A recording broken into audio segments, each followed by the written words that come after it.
Terwujudnya sekolah dasar berkualitas dalam pembelajaran guna menghasilkan lulusan yang beriman dan bertakwa, cerdas, mandiri dan peduli lingkungan. Beri salam. Assalamualaikum warahmatullahi wabarakatuh.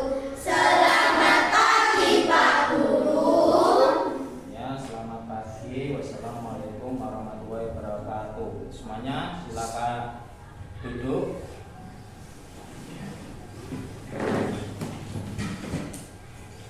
Sebelum memulai pelajaran hari ini, saya akan mengabsen. Saya mulai dari Agri, Alvira, Alifa, Hadir. Damar, Hadir. Fani, Hadir. Danti, Hadir. Afan, Hadir. Naomi, Hadir. Rafa, Hadir. Raffi, Hadir. Arum, Hadir. tidak masuk sakit, Feral, Wildan, Zara, Alena, Chelsea. Ya. Untuk anak-anak yang tidak masuk, kita doakan bahwasanya yang sakit kita doakan cepat sembuh untuk mengikuti pelajaran selanjutnya. Ya. Sebelum pelajaran dimulai, Pak Anas akan mengajari kalian tepuk. Ya, explaining-nya yaitu tentang tepuk. Pak Anas akan memberi contoh. Silakan Pak Anas, tepuk 1, tepuk 2, tepuk 3, dan tepuk 4, tepuk 5. Oke? Ya, tepuk 1, tepuk 2, tepuk 3, tepuk 4, tepuk 5, 2 kali tepuk 4. Ya, terima kasih. Apa kabarnya hari ini semuanya? Ada yang kurang sakit dari apa yang kurang sehat hari ini? Apa ada yang kurang sehat? Sehat semua ya? Ya. Alhamdulillah. Selanjutnya kita akan memasuki pelajaran atau materi yaitu tentang hormat dan patuh pada orang tua. Sebelum masuk ke dalam materi, silakan buku tulis dan alat tulis dikeluarkan semuanya.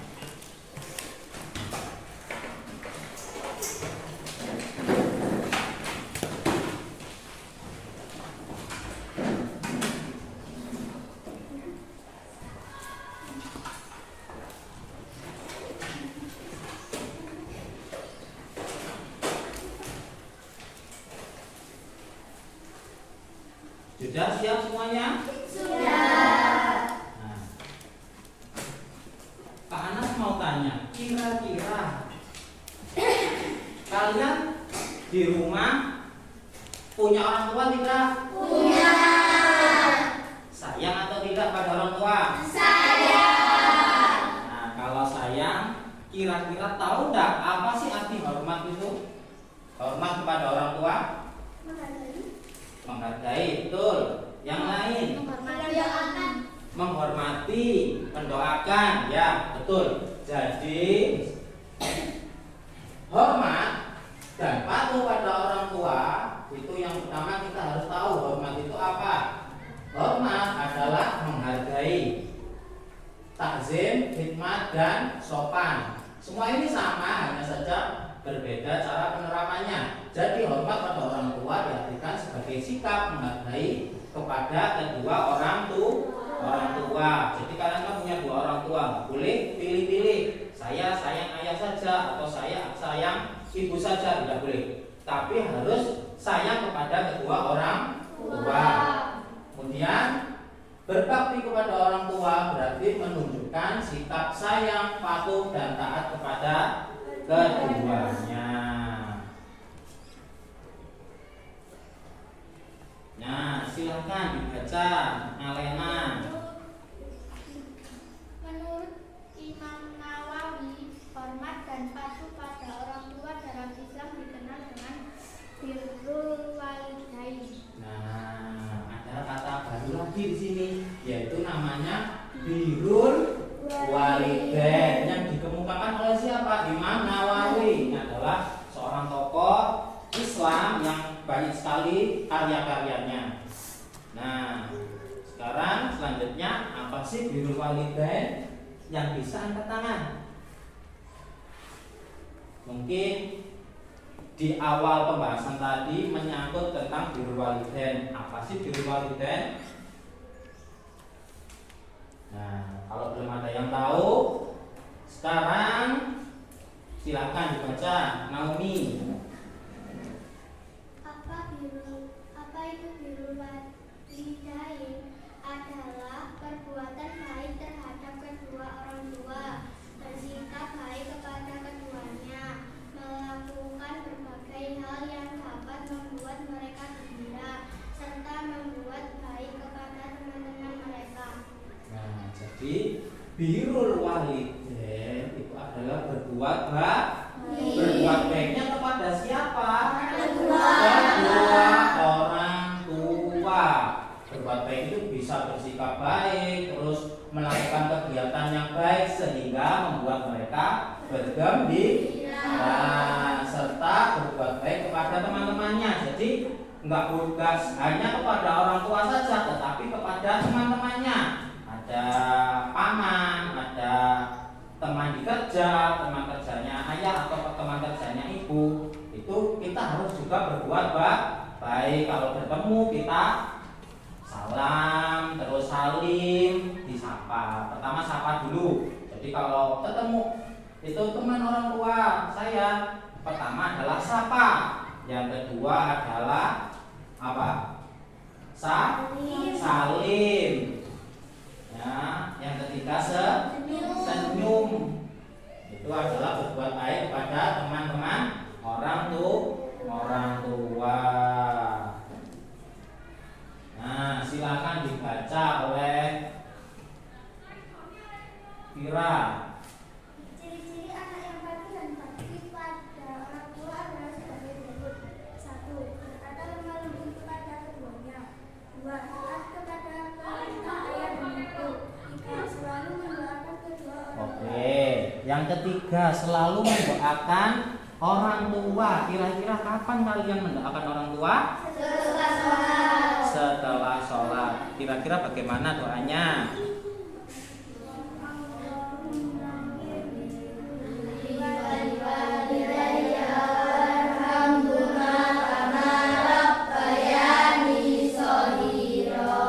Pintar sekali. Itu adalah mendoakan orang tua. Minimal berarti sehari berapa kali mendoakan orang tua? 5, karena kita sholat berapa kali sehari? Sholat wajibnya 5. Jadi setelah sholat wajib kita mendoakan orang tua yaitu sebanyak 5 kali. Yang keempat, Vira dilanjutkan. Menjaga nama baiknya. 5. Mencium tangan untuk minta ridhonya. Nah, stop. Jadi mencium tangan untuk meminta ridhonya. Kira-kira kapan kalian mencium tangan orang tua untuk meminta ridho? Saat keluar sekolah, ketika mengaji. Ketika sebelum berangkat, jadi ketika berangkat mau sekolah dan berangkat mau ngaji. Ya, selanjutnya, ayo dibaca, dilanjutkan. Menundukkan badan ketika melaluinya, mendengarkan nasihatnya, selalu memiliki waktu untuk membantu orang tua. Nah, jadi selalu memiliki waktu untuk membantu orang tua. Kapan kira-kira kalian membantu orang tua? Setiap hari. Kira-kira saya tanya kepada Zara, membantu orang tua tadi apa kira-kira? Membantu apa? Membantu membersihkan rumah. Terus Feral kira-kira membantu apa? Membantu memasak. Pintar, meskipun laki-laki ya masak ya. Terus Agri kira-kira membantu apa di rumah? Mencuci piring. Itulah ciri-ciri anak yang patuh dan bakti kepada orang tua. Selanjutnya kita akan melaksanakan atau mengerjakan tugas. Nah, di dalam tugas itu sudah ada gambar yang harus untuk kalian kerjakan dan diterangkan tugasnya ini, di dalamnya ini. Nah, di dalam tugas nanti Pak Anas akan membagi kelompok menjadi 4 orang, 4 anak. Jadi satu kelompok 4 anak. Nah, ini contoh gambarnya ini. Ya, jadi silakan.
Hasilnya di depan.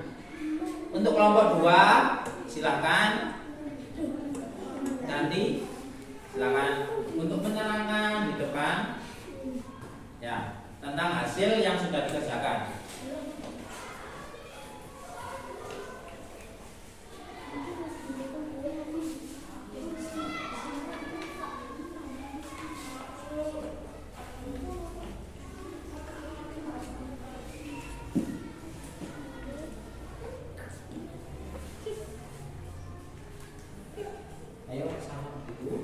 Assalamualaikum warahmatullahi wabarakatuh. Waalaikumsalam warahmatullahi wabarakatuh.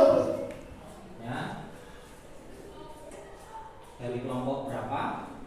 Kelompok 2 akan menjelaskan apa yang ada di dalam LKPD atau di dalam materi tersebut. Silakan dibuka. Sikap apa yang ditunjukkan di atas? Hormat kepada orang tua. Hormat kepada orang tua. Terus bawahnya Kegiatan yang ditunjukkan meminta maaf kepada orang tua atau sungkem. meminta maaf kepada orang tua atau sungkem. Yang terakhir Menjelaskan dalam gambar di atas terdapat seorang anak yang bersalaman kepada orang tua saat Idul Fitri yang bertujuan meminta maaf, meminta doa dan meminta ridho. amin. Nah, baik. bagus jawabannya. Mari kita kasih aplaus semuanya kepada Danti.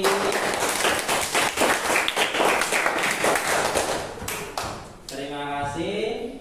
Salam dulu. Assalamualaikum warahmatullahi wabarakatuh.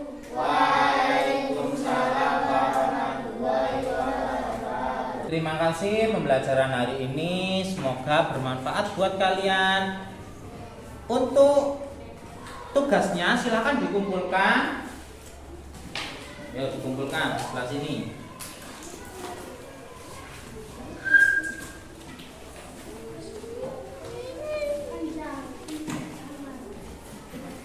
Nah, kembali.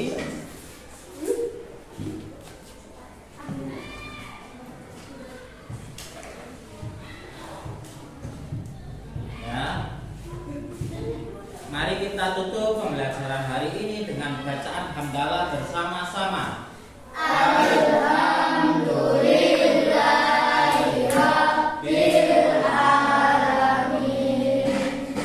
Semoga pembelajaran ini bermanfaat. Jangan lupa belajar di rumah.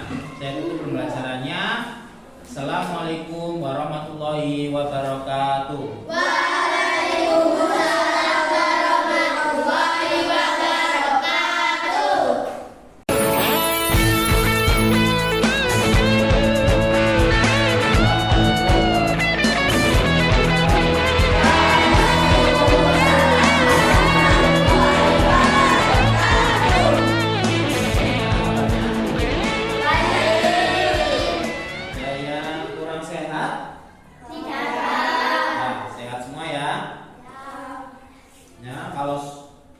Sudah siap menerima pelajaran hari ini? Siap.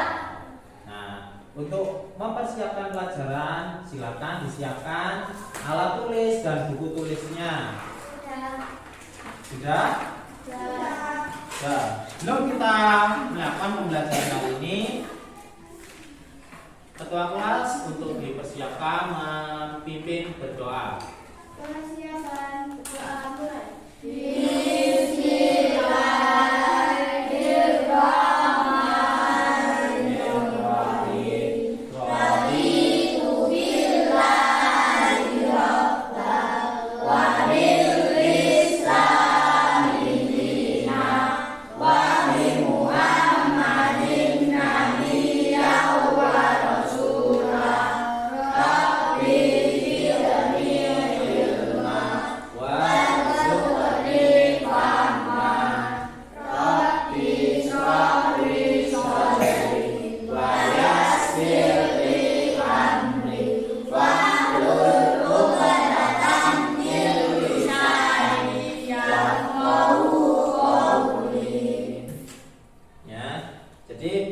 Pelajaran hari ini kita akan membahas tentang P5. Apa itu sih P5?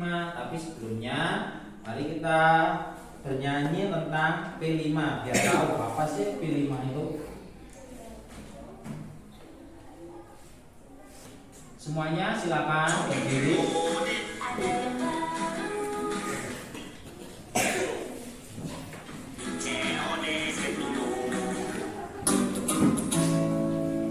Sudah siap? Siap. Ayo kita menyanyi bareng-bareng. Oke? 1, 2, 3. Sambil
semangat kritis.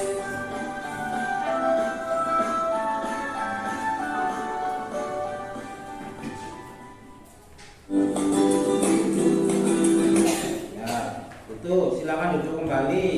Terus kita akan lanjut.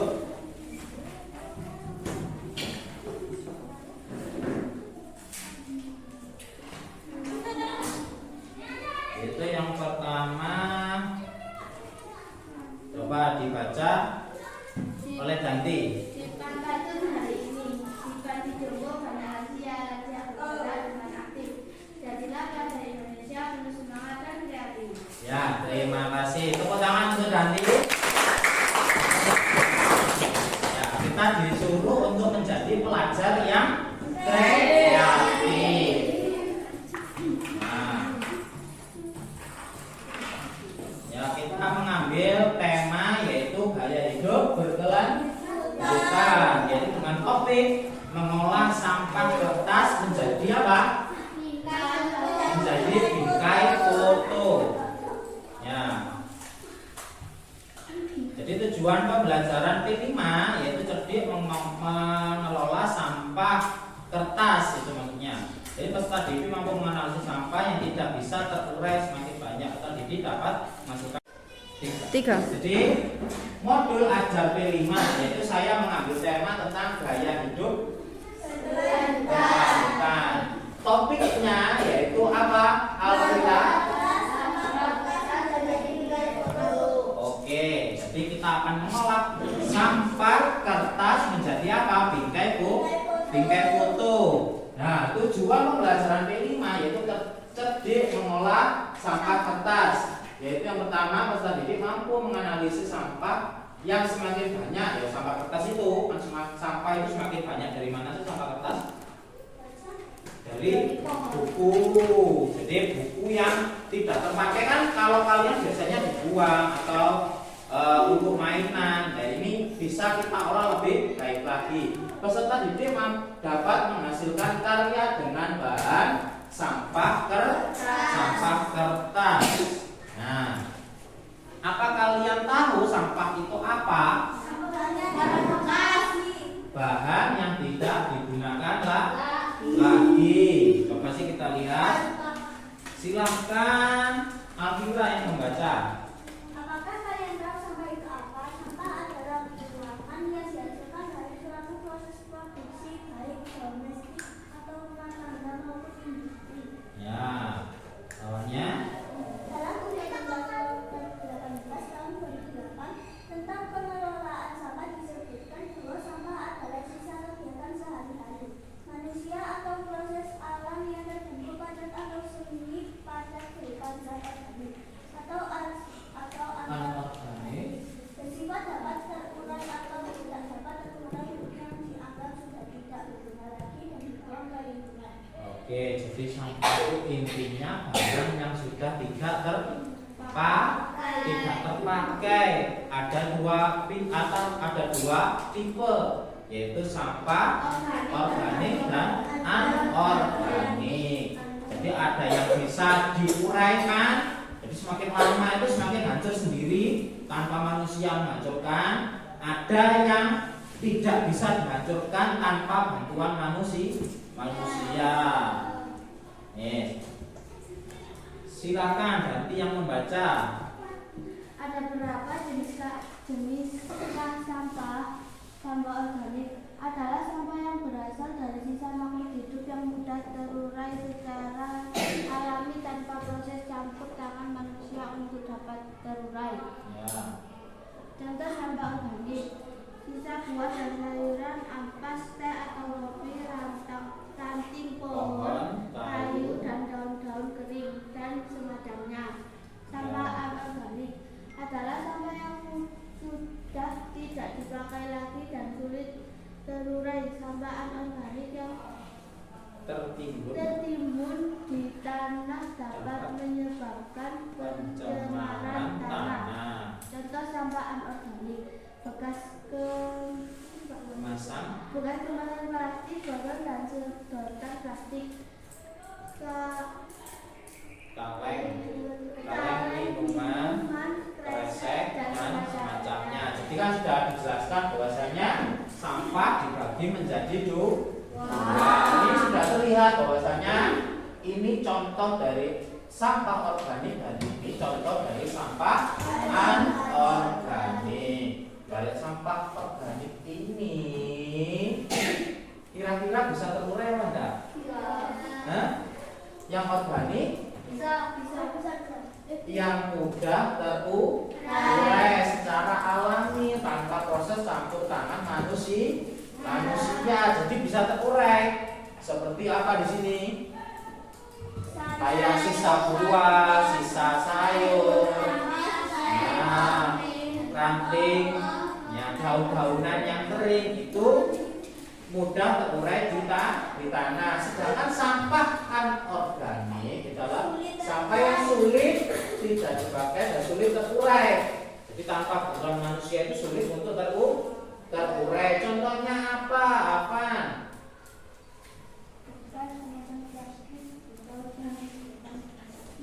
Terus dan semacamnya. Jadi plastik-plastikan, ono dari botol plastik atau tempat minuman plastik atau tempat jajan yang terbuat dari plastik itu namanya sampah anorganik. Nah, silakan dibaca Alena. Bagaimana cara memanfaatkan sampah agar bernilai? Nah, jadi di sini yang diterangkan yaitu memanfaatkan sampah biar menjadi bernilai. Yang pertama apa, Alena? Reduce, yaitu pengurangan. Lanjutkan. Pengurangan segala kegiatan yang dapat menimbulkan sampah. Nah, yang pertama yaitu dengan pengurangan. Jadi kalian kalau tidak butuh, kalau tidak dipakai mending nggak usah. Jadi biar nggak banyak sampah. Contohnya apa? Beli minuman 1 gelas di toko. Nah, kan cuma 1 gelas, masa masih butuh kresek. Nah, kalau tidak butuh kresek, nggak usah minta kresek biar tidak makin banyak sampah kresek. Itu yang pengurangan namanya. Yang kedua, lanjutkan. Atau ulang. Pemanfaatan kembali sampah dengan Beberapa tahapan. pengolahan. Ya, jadi yang kedua ini adalah daur ulang, pemanfaatan kembali sampah dengan beberapa tahapan pengolahan. Seperti sampah plastik. Plastik itu banyak yang sekarang seperti bungkusnya sabun cuci itu menggunakan sampah daur ulang. Jadi ada sampah yaitu daur ulang digunakan lagi. Yang terakhir gimana? Reuse Atau penggunaan kembali. Menggunakan kembali sampah secara langsung dengan fungsi yang masih sama ataupun fungsi yang berbeda. Ya, digunakan lagi. Jadi sampah contohnya kayak gelas minuman, gelas kopi yang dari plastik. Nah, masa setiap kali minum harus buang kan? Enggak, ada. Kalau satu tempat itu mending dipakai dulu aja sebisanya. Jadi kalau kalian minum 3 kali ya nggak usah ganti gelas. Jadi pakai gelas yang kalian ambil itu ya. Selanjutnya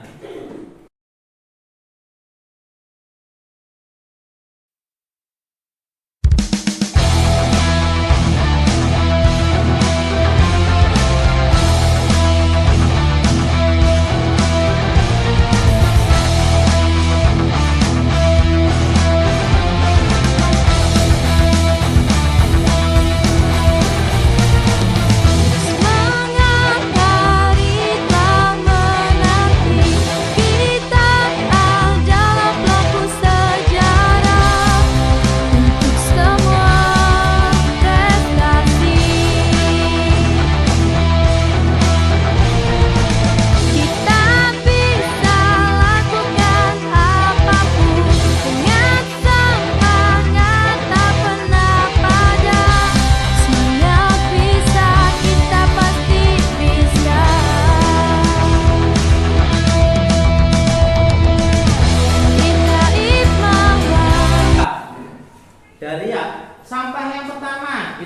namanya apa? Anorganik. Itu sampah apa sih? Botol. Botol bekas termasuk sampah Anorganik. organik atau anorganik? Anorganik. Yang organik angkat tangan. Berarti anorganik semua ya? Ya. Coba kita lihat jawabannya. Oke, jawabannya adalah sampah anorganik. Selanjutnya di gambar itu ada gambarnya apa? Anorganik. Ranting pohon Organik. termasuk Organik. organik. Coba sih kita lihat jawabannya. Oke, pintar semua ya, sudah pintar semua. Selanjutnya itu ada sampah apa? Sampah apa itu sampahnya? Sampah yaitu tentang sisa apel. Organik atau anorganik? Organik. Coba kita lihat. Oke, itu semua. Terakhir yang akan kita daur ulang. Kertas. Organik atau anorganik?